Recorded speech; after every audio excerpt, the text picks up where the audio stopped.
picture this. You're Abraham just chilling out in the shade. It's a scorcher of an afternoon, and bam, three strangers just kind of appear out of nowhere. Yeah, this isn't just some random meet and greet. This is a big deal. Yeah. It's Genesis 18. Oh yeah, we're talking hospitality, miracles, divine justice, the whole shebang. Right, and we're going to deep dive into it all. So what would you do if, some unexpected guests just showed up and turned out to be messengers from God? Well, that's exactly what happens to Abraham. It's a pivotal moment in his story, For sure. Gotta remember, he and Sarah are living that nomadic life. Right. And Sarah, well, she's way past childbearing age. Right. But God promised her a son, remember? Yeah, and these visitors, they're kind of adding another layer to that whole promise thing. Yeah, exactly. So three figures just pop up.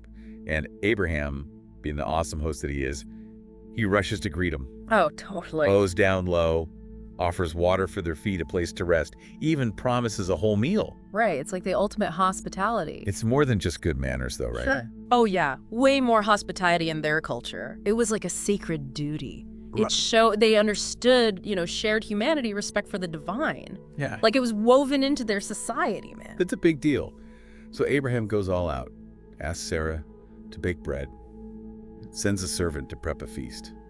I mean, the works. Wow, yeah. And as they're sitting down to eat, the convo takes a turn. Oh, yeah. One of the visitors just drops this bomb that Sarah's going to have a son. Can you imagine Sarah's reaction? She's listening from inside the tent, and the text says she laughs. Oh, wow. But it's not just like a ha-ha funny laugh. It's more like, whoa, this is impossible, but it's happening kind of laugh. It's heavy stuff, right? Oh, yeah. Like trying to wrap her head around this promise that changes everything. Totally. What makes a son so important back then? Like, why is it such a big deal? Okay, so it's not just about growing their family. Okay. You got to think, in their society, a son means inheritance, keeping the family name going, and fulfilling God's covenant with Abraham, that whole making him a great nation thing. It's the linchpin, Yeah, this announcement has ripples. Oh, for sure. Way beyond their little family unit. Huge implications. But then this story takes another twist. Oh, yeah. It wouldn't be Genesis without a good twist. Okay, so what happens? These visitors, they drop another bomb. They reveal who they really are. Who are they? Divine beings sent to check out Sodom and Gomorrah. Oh, boy. These cities, man, they were known for their wickedness. Yeah, right. The text even mentions an outcry against them. Wow. Talking widespread injustice, depravity, the whole 9 yards. Okay, so Abraham's just gotten incredible news about Sarah, and now he's hearing about these cities facing judgment. Right, heavy stuff. But he doesn't stay quiet. Nope. He does something pretty unexpected. He bargains with God. I know, right? That takes guts. That shows you something about Abraham right there. Totally. What does it tell us about him? He's bold, compassionate, deeply concerned with justice. Yeah. He doesn't just accept what's going to happen to Sodom and Gomorrah. Yeah. He steps up and challenges the divine plan. Wow. It's incredible. Yeah. It's like this regular guy standing up for people who were considered wicked by a lot of folks. Exactly, a powerful moment. So how did the bargaining go down? Okay, so he starts off asking if God would spare the city for 50 righteous people. 50? Okay. Then he keeps lowering the number. Like haggling at a market? Totally. 45, 40, 30. He Wow. just keeps going all the way down to 10. He's persistent. Oh, yeah. And God agrees every time. Really? Every time? Every time. That's wild. What does that tell us? I think it shows how much God values even a small number of righteous people. Yeah, that's a powerful thought. Right. And the way the text portrays it, it's like a real back and forth. Like a conversation. Exactly. It's not just God decreeing things. Abraham's actively engaged. Wow. So finally they settle on 10 conslanger. God promises to spare Sodom and Gomorrah if they can find that many righteous folks. Yep.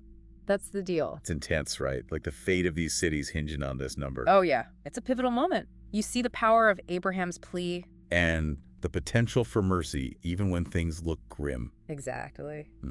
It raises a big question, though. Yeah, what is it? What does righteous even mean in this context? Good question. Is it just following the rules, or is there something deeper going on? Like, how do we define that? Something that gets to the core of who we are and how we live our lives. Yeah, that's a tough one. It's a question that's echoed throughout history. Right, and it's one we'll have to keep unpacking. Definitely.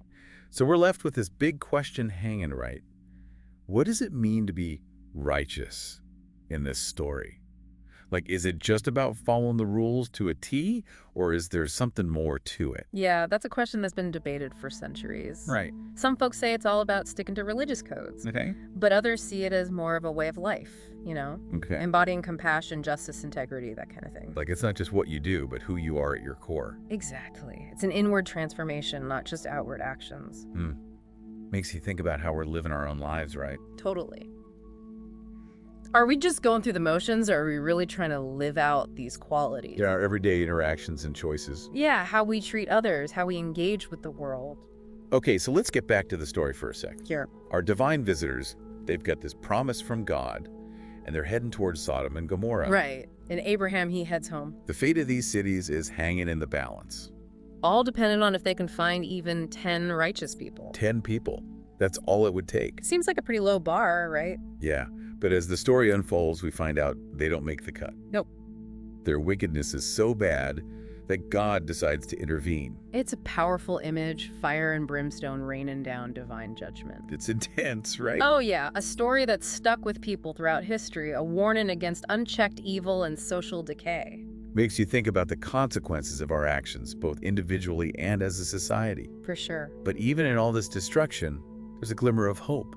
Oh, right. What about Lot Abraham's nephew? He was living in Sodom with his family. Oh yeah, they get a warning from the visitors. They do? Yeah, they get a chance to escape before the destruction. Wow, that's a close call. Right.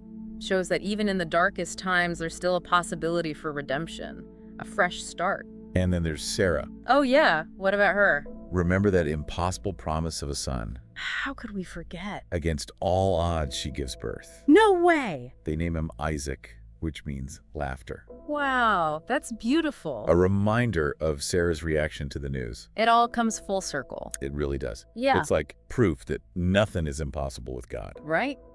Isaac's birth is the fulfillment of a promise, a sign of hope, the continuation of a lineage that'll shape history. Huge implications. So you've got these two seemingly opposite events. The destruction and the birth. Right.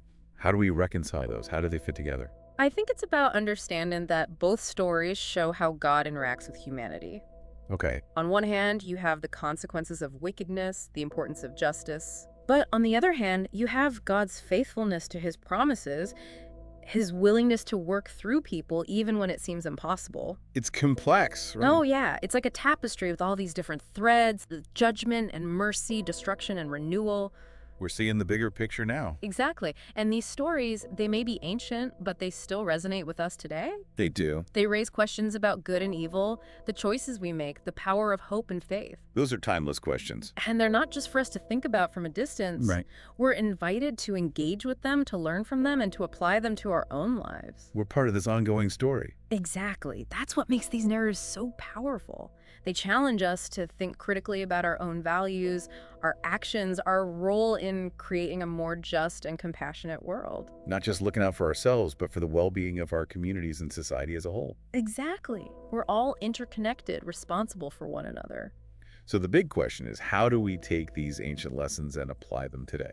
Yeah, what does it look like to live a life of righteousness in our modern world? A world that's so different from Abraham and Sarah's time.